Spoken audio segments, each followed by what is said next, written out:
Ek is Sondagoggend vroeg daar by Kerk in Suid en ons het jy weet so half 'n dubbele erediens, die mans aan die een kant, die vrouens aan die ander kant en dan kom ons by mekaar vir 'n gesamentlike nagmaal, so iets om na uit te sien. Ons tema is geestelike dissipline en so op die oor af klink dit swaar en wonder waar gaan dit heen. Maar in my eie persoonlike ervaring is dit 'n baie eenvoudige, maar ook 'n baie kragtige dissipline. Die probleem wat ons het is, ons verstaan dit nie, of ons sien nie hoe dit kan wees en hoekom dit anders sou wees nie.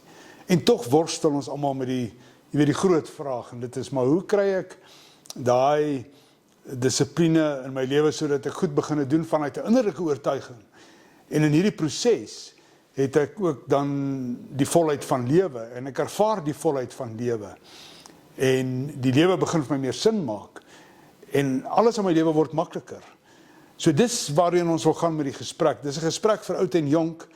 Dit is 'n gesprek wat ek dink ons almal nodig het om op 'n ander vars manier weer te hoor.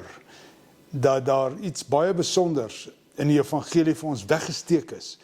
En ons moet dit net loop uithaal. So dis wat ons Sondagoggend doen, en julle, almal van julle is uit die aard van die saak baie welkom.